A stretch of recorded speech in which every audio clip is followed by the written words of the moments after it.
ಲೂಕರ ಶುಭ ಸಂದೇಶ 13ನೇ ಅಧ್ಯಾಯ 18-21.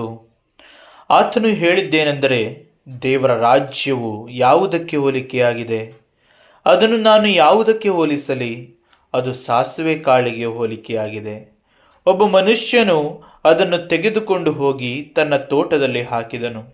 ಅದು ಬೆಳೆದು ಮರವಾಯಿತು ಮತ್ತು ಆಕಾಶದಲ್ಲಿ ಹಾರಾಡುವ ಪಕ್ಷಿಗಳು ಅದರ ಕೊಂಬೆಗಳಲ್ಲಿ ವಾಸ ಮಾಡಿದವು ಅಂದನು.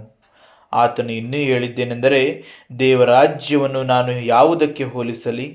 ಅದು ಹುಳಿ ಹಿಟ್ಟಿಗೆ ಹೋಲಿಕೆಯಾಗಿದೆ.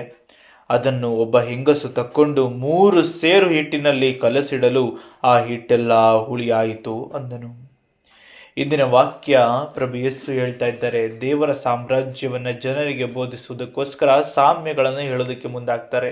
ಆ ಸಮಯದಲ್ಲಿ ಪ್ರಭು ಯೇಸು ಹೇಳ್ತಾರೆ, ಈ ಒಂದು ದೈವ ಸಾಮ್ರಾಜ್ಯವನ್ನ, ಪರಲೋಕ ಸಾಮ್ರಾಜ್ಯವನ್ನ ಯಾವುದಕ್ಕೆ ಹೋಲಿಸಲಿ, ಯಾವುದಕ್ಕೆ ಹೋಲಿಸಿ ನಿಮಗೆ ತಿಳಿಯಪಡಿಸಲಿ ಅಂತ ಹೇಳ್ತಾ ಅವರು ಹೇಳ್ತಾರೆ, ಅದು ಸಾಸಿವೆ ಕಾಳಿಗೆ ಹೋಲಿಕೆಯಾಗಿದೆ. ಒಬ್ಬ ಮನುಷ್ಯನು ಅದನ್ನು ತೆಗೆದುಕೊಂಡು ಹೋಗಿ ತನ್ನ ತೋಟದಲ್ಲಿ ಹಾಕಿದನು. ಅದು ಬೆಳೆದು ಮರವಾಯಿತು ಮತ್ತು ಆಕಾಶದಲ್ಲಿ ಹಾರಾಡುವ ಪಕ್ಷಿಗಳು ಅದರ ಕೊಂಬೆಗಳಲ್ಲಿ ವಾಸ ಮಾಡಿದವು ಅಂದನು. ಇಲ್ಲಿ ಸ್ಪಷ್ಟವಾಗಿ ನಾವು ತಿಳ್ಕೊಳ್ಬಹುದು, ಸಾಸಿವೆ ಕಾಳನ್ನ ಬಿತ್ತುತ್ತಾರೆ, ಅದು ಮರವಾಗುವಂಥದ್ದಾಗಿದೆ. ಆ ಮರವಾದದ್ರಲ್ಲಿ ಏನಾಗುತ್ತೆ, ಪಕ್ಷಿಗಳೆಲ್ಲವೂ ಬಂದು ಅದರ ಗೂಡು ಕಟ್ಟಿಕೊಂಡು ಅದರಲ್ಲಿ ಜೀವನವನ್ನ ಮಾಡ್ತವೆ ಅಂತ ಹೇಳ್ತಾರೆ. ನಮಗೆ ಇಲ್ಲೆಲ್ಲ ಗೊತ್ತಿರೋ ಹಾಗೆ ಸಾಸಿವೆ ಕಾಳು ಚಿಕ್ಕ ಗಿಡ ಅಲ್ವಾ, ಆದರೆ ಇಲ್ಲಿ ತಿಳಿಸಲ್ಪಟ್ಟಿರುವಂತೆ ನಾವು ನೋಡಿದಾಗ ಒಂದು ಚಿಕ್ಕ ಅಣುವಿನಿಂದಲೂ ದೊಡ್ಡ ಸಾಮ್ರಾಜ್ಯವೇ ಕಟ್ಟಲ್ಪಡ್ತದೆ ಎಂಬುದನ್ನು ಪರಲೋಕ ಸಾಮ್ರಾಜ್ಯದ ವಿಚಾರವಾಗಿ ಹೇಳ್ತಾರೆ. ಅಂದರೆ ನೀವು ಒಂದು ಸಾಸಿವೆ ಕಾಳಿನಂತಿದ್ದೀರಿ ಅಂತ ಅನ್ಕೊಳ್ಳಿ.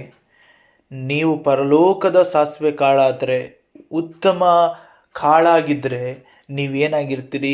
ಬಿತ್ತಲ್ಪಟ್ಟ ನೀವುಗಳು ಬೆಳೆಯಲ್ಪಟ್ಟು ಗಿಡವಾಗಿ ಮರವಾಗಿ ಬೆಳೆಯಲ್ಪಟ್ಟು ನಿಮ್ಮ ಕೈಗಳು ಎಷ್ಟರ ಮಟ್ಟಿಗೆ ಚಾಚಲ್ಪಡ್ತವೆ ಅಂದರೆ, ನಿಮ್ಮಲ್ಲಿ ಅದೆಷ್ಟೋ ಪಕ್ಷಿಗಳು, ಆಕಾಶದಲ್ಲಿ ಹಾರಾಡುವ ಪಕ್ಷಿಗಳು ಬಂದು ನೆಲೆಯಾಗ್ತವೆ, ನಿಮ್ಮಲ್ಲಿ ಆಶ್ರಯವನ್ನ ಪಡ್ಕೊಳ್ತವೆ ಅಂತ ಹೇಳ್ತಾರೆ. ಪರಲೋಕ ಸಾಮ್ರಾಜ್ಯ ಅಂಥದ್ದು. ಅದರ ನಂಬಿಕೆಯಲ್ಲಿರುವಂಥ ಒಬ್ಬ ವ್ಯಕ್ತಿಯು ಕೂಡ ಆ ಸಾಸಿವೆ ಕಾಳಿನಂತಿದ್ದಾನೆ. ಅದು ನೋಡೋದಕ್ಕೆ ತುಂಬ ಚಿಕ್ಕದು, ಆದರೆ ಅವನು ಪರಲೋಕದ ಸಾಸಿವೆ ಕಾಳಾಗಿದ್ದಲ್ಲಿ ಅವನ ಜೀವಿತವು ಹೆಮ್ಮರವಾಗಿ ಬೆಳೆದು ಹಲವಾರು ಪಕ್ಷಿಗಳಿಗೆಲ್ಲ ಏನಾಗ್ತದೆ, ಆಶ್ರಯಗಿರಿಯಾಗಿ ಮಾರ್ಪಾಡಾಗ್ತದೆ ಎಂಬುದನ್ನು ನಾವು ತಿಳ್ಕೊಳ್ಬೋದು. ಅಂದರೆ ನನ್ನಲ್ಲಿ ಪರಲೋಕ ಸಾಮ್ರಾಜ್ಯದ ಗುಣಲಕ್ಷಣಗಳೆಂಬಂಥ ಗುಣಾಂಶಗಳನ್ನೊಳಗೊಂಡಂತಹ ಸಾಸಿವೆ ಕಾಳು ನಾನಾದಲ್ಲಿ ಮಾತ್ರ ನನ್ನಲ್ಲಿ ಅಂಥ ಗುಣಾಂಶಗಳು ಮೂಡೋದಕ್ಕೆ ಸಾಧ್ಯ. ಇದು ಪರಲೋಕ ಸಾಮ್ರಾಜ್ಯ.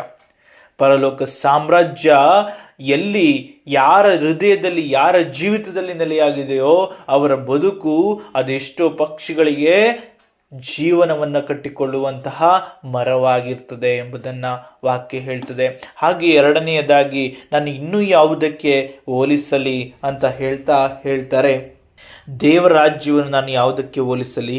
ಅದು ಹುಳಿ ಹಿಟ್ಟಿಗೆ ಹೋಲಿಕೆಯಾಗಿದೆ.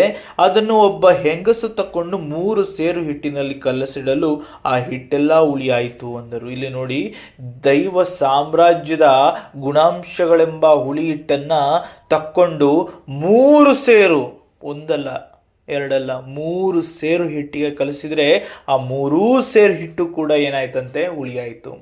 ಅಂದರೆ ಆ ಹುಳಿ ಅಂಶ ಹೇಗೋ ಹಾಗೆ ದೈವ ಸಾಮ್ರಾಜ್ಯ. ಅಂದರೆ ಹುಳಿ ಅಂಶ ಒಡೆದಾಕುವಂಥದ್ದು ಹಾಗೆ ಹೀಗೆ ಅಲ್ಲ. ಅಲ್ಲಿ ತಿಳ್ಕೊಳ್ರಿ ಸ್ಪಷ್ಟವಾಗಿ, ಅದರ ಕಾರ್ಯ ಯಾವ ರೀತಿಲಿರ್ತದೆ ಅಂದರೆ, ಅದು ಎಷ್ಟು ಜನರೊಂದಿಗೆ ಬೆರೆಯಲ್ಪಡ್ತದೋ ಅಷ್ಟೂ ಜನರು ಅದರಲ್ಲಿ ಒಬ್ಬರಾಗ್ತಾರೆ ಅನ್ನೋದನ್ನು ಹೇಳ್ತಾ ಇರುವಂಥದ್ದೇ ಹೊರತು ಅದು ಹುಳಿಯಾಗಿದೆ ಹಾಗೆ ಹೀಗೆ ಅಲ್ಲ. ಉತ್ತಮವಾದ ಹಿಟ್ಟಿದೆ, ಉತ್ತಮ ಹಿಟ್ಟನ್ನು ಅವರು ಸಾಮ್ಯವಾಗಿ ತಗೊಂಡ್ರು ಅಂತ ಅಂದ್ಕೊಳ್ಳಿ. ಅವರು ಆಗ ಆ ಉತ್ತಮ ಹಿಟ್ಟನ್ನ ಎಲ್ಲದಕ್ಕೂ ಕಲಿಸಿದ್ರು ಎಲ್ಲವೂ ಹಾಗೆ ಆಯಿತು ಅಂತ ಹೇಳಕ್ಕಾಗುತ್ತಾ? ಇಲ್ಲ. ಅಂದರೆ ದೈವ ಗುಣಗಳು ಹೇಗೆ ಅಂದರೆ, ಯಾರ್ಯಾರಲ್ಲಿ ನೆಲೆಗೊಳ್ತದೋ ಅದು ಬಲಿಷ್ಠವಾಗಿ ಹರಡಿಕೊಂಡು ಬೆಳೀತದೆ ಅನ್ನೋದನ್ನೇ ಹೇಳ್ತಾರೆ. ಅರ್ಥ ಆಗ್ತಿದೆ ಅಲ್ವಾ? ಈಗ ನಮಗೆ ಕ್ರಿಶ್ಚಿಯಾನಿಟಿ ಬಗ್ಗೆ ನಮಗೆ ಗೊತ್ತು. ಇಸ್ರಾಯೇಲ್ನಲ್ಲಿ ಪ್ರಭು ಯೇಸುವಿನ ಆಗಮನ ಆದಾಗ ಕ್ರಿಶ್ಚಿಯಾನಿಟಿ ಅಂತಕ್ಕಂಥದ್ದು ಚಿಕ್ಕದು. ಅಲ್ವಾ? ಅಲ್ಲಿದ್ದ ಶಿಷ್ಯರುಗಳು, ಅಲ್ಲಿದ್ದಂಥ ಜನರುಗಳನ್ನೆಲ್ಲ ನಾವು ನೋಡ್ತೀವಿ, ಕ್ರಿಸ್ತನ ಹಿಂಬಾಲಕರು ಎಷ್ಟು ಪ್ರಮಾಣದಲ್ಲಿದ್ದರು ಅಂತ. ಅವರು ಮರಣ ಹೊಂದಿದಾಗ ಎಷ್ಟು ಚಿಕ್ಕ ಪ್ರಮಾಣದಲ್ಲಿ ಕ್ರಿಸ್ತನ ಹಿಂಬಾಲಕರಿದ್ದರು ಅನ್ನೋದನ್ನು ನೋಡ್ತೀವಿ. ಆದರೆ ಅದು ದಿನೇ ದಿನೇ ಕಾರ್ಯ ಜರುಗುತ್ತಾ ಜರುಗುತ್ತಾ ಜರುಗುತ್ತಾ ಏನಾಯಿತು? ವಿಶ್ವದಲ್ಲಿಯೇ ಅತಿ ಹೆಚ್ಚು ಜನಸಂಖ್ಯೆ ಉಳ್ಳಂತಹ ಧರ್ಮವಾಗಿ ಸ್ಥಾಪಿತ ಆಯಿತು. ಹಾಗಿದ್ರೆ ಆ ಹುಳಿ ಹಿಟ್ಟು, ಆ ಪರಲೋಕದ ಗುಣಾಂಶ ಏನಿದೆ ಅದು ಎಂಥದ್ದಾಗಿದೆ ಅಂದರೆ ಅದು ದೊಡ್ಡದಾಗಿ ಬೆಳೆಯುತ್ತಾ ಬೆಳೆಯುತ್ತಾ ಬೆಳೆಯುತ್ತಾ ಹೋಗುವಂಥದ್ದಾಗಿರ್ತದೆ ಎಂಬುದನ್ನು ತಿಳಿದುಕೊಳ್ಳ್ರಿ. ಇದು ಸತ್ಯ. ಯಾಕಂದರೆ ಇದರಲ್ಲಿ ದೇವರ ಆಶೀರ್ವಾದ ಇದೆ. ಇದು ಏನಾಗ್ತದೆ, ಅತಿ ಹೆಚ್ಚಾಗಿ ತನ್ನನ್ನು ರೂಪಿಸಿಕೊಳ್ತಾ ಹೋಗ್ತದೆ. ಯಾಕಂದರೆ ಅಲ್ಲಿ ದೈವ ವಾಕ್ಯ ಇದೆ, ದೈವ ಪ್ರಸನ್ನತೆ ಇದೆ, ದೈವ ಆಶೀರ್ವಾದ ಇದೆ. ಅರ್ಥ ಆಗ್ತಿದೆ ಅಲ್ವಾ? ದೇವರ ಗುಣಾಂಶಗಳು, ಪರಲೋಕವು ಹೇಗೆ ಅಂದರೆ ಹಾಗೆ. ಅದು ಎಲ್ಲಿ ನೆಲೆ ಆಗ್ತದೋ ಅಲ್ಲೆಲ್ಲ ಸುತ್ತಮುತ್ತಲೂ ಕೂಡ ತನ್ನ ಪ್ರಸನ್ನತೆಯ ಮೂಲಕ ಅಷ್ಟೂ ಜನರನ್ನು ಕೂಡ ಸತ್ಯದಲ್ಲಿ ನಡೆಸ್ತದೆ. ಇದನ್ನು ತಿಳಿಯಪಡಿಸ್ತಾ ಇರುವಂಥದ್ದು. ಒಂದು ಸ್ವಲ್ಪ ಹುಳಿ ಹಿಟ್ಟು 3 ಸೇರು ಹಿಟ್ಟನ್ನು ಕೂಡ ಹುಳಿಪಡಿಸಿತು. ಒಂದು ಕಡೆ ಕರ್ತನ ಪ್ರಸನ್ನತೆ ನೆಲೆಯಾದರೆ ಅದರ ಸುತ್ತಲೂ ಕೂಡ ಅದರ ಪ್ರಸನ್ನತೆ ಕಾರ್ಯ ಮಾಡ್ತದೆ ಎಂಬುದನ್ನು ನಾವು ಸ್ಪಷ್ಟವಾಗಿ ತಿಳ್ಕೊಳ್ಬೋದು. ಹಾಗಾಗಿ ಇದರ ವಾಕ್ಯ ಹೇಳುವಂಥದ್ದು, ನಮ್ಮಲ್ಲಿ ಪರಲೋಕದ ಗುಣಾಂಶ ಇದ್ದಾಗಲೇ ನಾವು ಉನ್ನತವಾದ ಮರಗಳಾಗೋದಕ್ಕೆ ಸಾಧ್ಯ, ಇಲ್ಲದಿದ್ದರೆ ಸಾಧ್ಯ ಆಗೋದಿಲ್ಲ.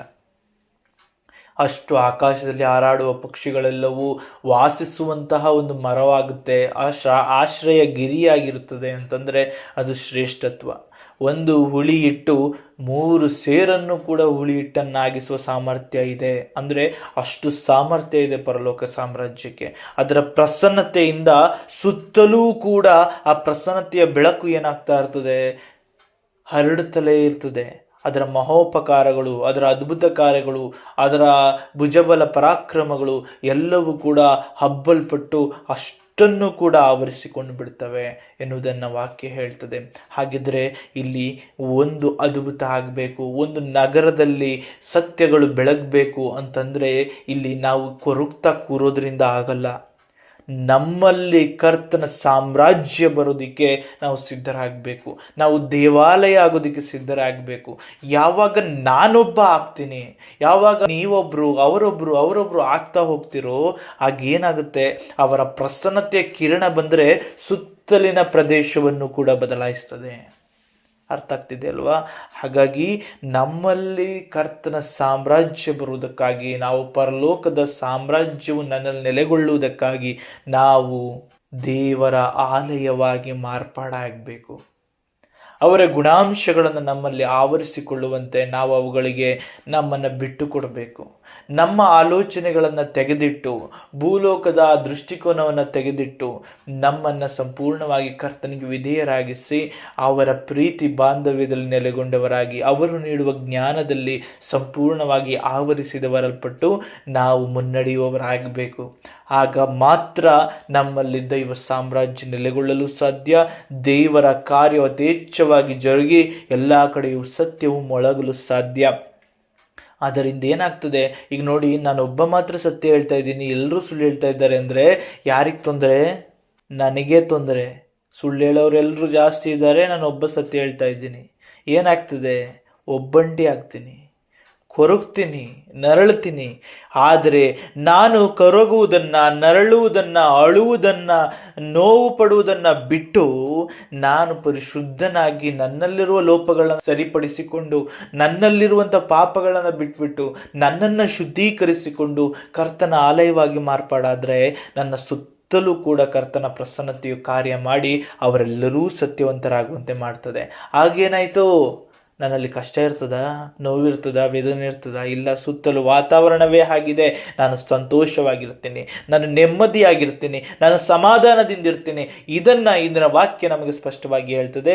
ಹಾಗಾಗಿ ನಮ್ಮನ್ನು ಸಂಪೂರ್ಣವಾಗಿ ಕರ್ತನ ಆಲಯವಾಗಿ ಮಾರ್ಪಡಿಸಿಕೊಳ್ಳೋಣ, ಸಾಮ್ರಾಜ್ಯದ ಆಗಮನಕ್ಕೆ ಸಿದ್ಧರಾಗೋಣ. ಅದರ ಪ್ರಸನ್ನತೆಯ ಕಿರಣಗಳು ಕೇವಲ ಒಂದು ಅಣುವಿನಂತೆ, ಅಂದರೆ ಒಬ್ಬ ವ್ಯಕ್ತಿ ನನ್ನಂಥ ಒಂದು ಸಾಸಿವೆ ಕಾಳಿನಂತಿರುವ ನನ್ನಂಥ ವ್ಯಕ್ತಿಯಲ್ಲಿ ನೆಲೆಗೊಂಡ್ರೂ ಕೂಡ ಅದೇನಾಗ್ತದೆ, ಸುತ್ತಲ ವಾತಾವರಣವನ್ನೇ ಬದಲಾಯಿಸ್ಬಿಡ್ತದೆ. ಅಷ್ಟರ ಮಟ್ಟಿಗೆ ಕಾರ್ಯ ಮಾಡ್ತದೆ. ಅದರ ಕಾರ್ಯ ಅಷ್ಟು ಉನ್ನತವಾದಂಥದ್ದಾಗಿರ್ತದೆ. ಹಾಗಾಗಿ ಆ ಕಾಳುಗಳು ನಾವಾಗಲು ಸಿದ್ಧರಾಗೋಣ. ಪರಲೋಕ ಸಾಮ್ರಾಜ್ಯದ ಕಾಳಾಗಿ ಮಾರ್ಪಾಡಾಗೋಣ. ಆ ಒಂದು ಹುಳಿ ಹಿಟ್ಟು, ಕೇವಲ ಸ್ವಲ್ಪ ಹುಳಿ ಹಿಟ್ಟು 3 ಸೇರು ಹಿಟ್ಟನ್ನೇ ಹುಳಿಯಾಗಿಸಿತು. ಅಂದರೆ ಅರ್ಥೈಸ್ಕೊಳ್ರಿ, ಅಷ್ಟೂ ಪ್ರಮಾಣದ ಕಾರ್ಯವನ್ನು ಕೂಡ ಒಂದೇ ಒಂದು ಚಿಕ್ಕ ಆ ಹುಳಿ ಹಿಟ್ಟು ಮಾಡ್ತು. ಒಂದೇ ಒಂದು ಚಿಕ್ಕ ಸಾಸಿವೆ ಕಾಳು ಆಕಾಶದಲ್ಲಿ ಹಾರಾಡುವ ಪಕ್ಷಿಗಳಿಗೆ ಆಶ್ರಯಗಿರಿ ಆಯಿತು. ಇದನ್ನು ಸ್ಪಷ್ಟವಾಗಿ ನೆನಪಿನಲ್ಲಿಟ್ಕೊಳ್ರಿ. ನಮ್ಮಲ್ಲಿ ಕರ್ತನು ನೆಲೆಗೊಂಡರೆ ನಾವುಗಳು ಹಾಗೆ ಬದಲಾವಣೆಯನ್ನು ಹೊಂದ್ತೀವಿ. ಹಾಗಾಗಿ ದೈವ ಸಾಮ್ರಾಜ್ಯವು ಎಲ್ಲಿದೆ? ಪ್ರಭು ಯೇಸು ಇದ್ದಲ್ಲಿಯೇ ಇದೆ.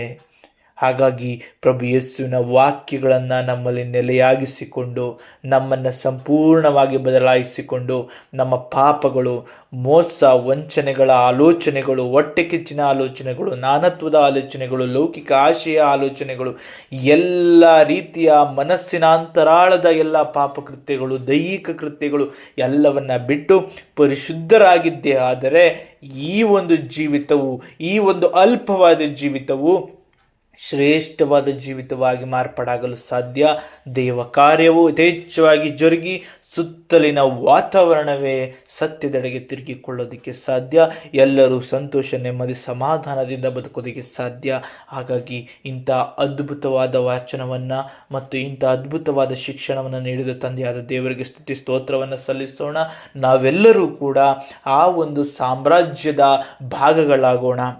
ಕುಟುಂಬ ಕಟ್ಟಲ್ಪಡಬೇಕು, ಸಭೆಗಳು ಕಟ್ಟಲ್ಪಡಬೇಕು, ಆದರೆ ಮೊದಲು ನಾನು ಕಟ್ಟಲ್ಪಡಬೇಕು. ಇದನ್ನು ಇಂದಿನ ವಾಕ್ಯ ಹೇಳಿಕೊಡ್ತಾ ಇದೆ. ನಾವು ಸ್ವರ್ಗ ಸಾಮ್ರಾಜ್ಯದ ತಂದೆಯಾದ ದೇವರ ಮಂದಿರವಾಗಬೇಕು. ಅಷ್ಟು ಬದಲಾವಣೆ ನಮ್ಮಲ್ಲಾಗಬೇಕು. ಆ ಬದಲಾವಣೆಯಿಂದ, ತಂದೆಯ ಆಗಮನದಿಂದ, ತಂದೆಯ ಪ್ರಸನ್ನತೆಯಿಂದ ಇಡೀ ಸುತ್ತಲ ವಾತಾವರಣ, ನನ್ನ ಕುಟುಂಬ, ನನ್ನ ಸುತ್ತಲಿನ ಸಭೆ ಎಲ್ಲವೂ ಬಲಿಷ್ಠಗೊಳ್ಳೋದಕ್ಕೆ ಸಾಧ್ಯವಾಗ್ತದೆ ಎಂಬುದನ್ನು ವಾಕ್ಯ ತಿಳಿ ಹೇಳ್ತಾ ಇದೆ. ಹಾಗಾಗಿ ನಾವು ಬದಲಾಗೋಣ. ನಾವು ಕರ್ತನ ಗುಣಾಂಶವುಳ್ಳ ಸಾಸಿವೆ ಕಾಳಿನಂತೆ, ಕರ್ತನ ಗುಣಾಂಶವುಳ್ಳಂತಹ ಹುಳಿ ಹಿಟ್ಟಿನಂತೆ ಸಿದ್ಧರಾಗೋಣ. ಸುತ್ತಲೂ ಒಂದು ಬದಲಾವಣೆಯನ್ನು ತರುವಂತಹ ಒಂದು ಮುನ್ನುಡಿಯಾಗೋದಕ್ಕೆ ನಮ್ಮ ಹೆಜ್ಜೆಗಳನ್ನು ಇಡೋಣ.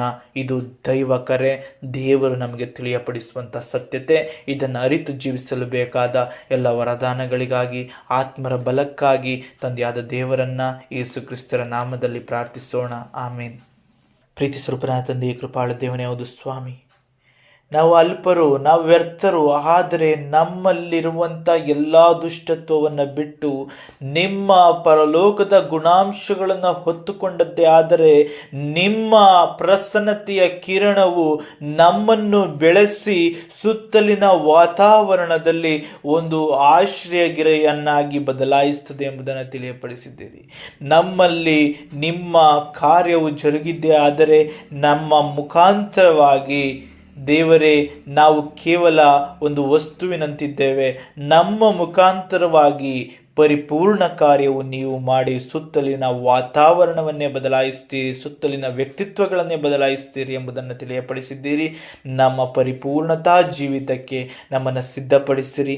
ನಮ್ಮ ಆಲೋಚನೆಗಳನ್ನು, ಮನಸ್ಥಿತಿಗಳನ್ನು, ಹೃದಯವನ್ನು, ಆಂತರ್ಯವನ್ನು, ಶರೀರದ ಅಂಗಾಂಗಗಳನ್ನು, ದೃಷ್ಟಿಕೋನವನ್ನು, ಲೌಕಿಕ ಆಶಯಗಳನ್ನು ಎಲ್ಲವನ್ನು ನಿಮ್ಮ ಹಿಡಿತಕ್ಕೆ ಅರ್ಪಿಸುತ್ತೇವೆ ಸ್ವಾಮಿ.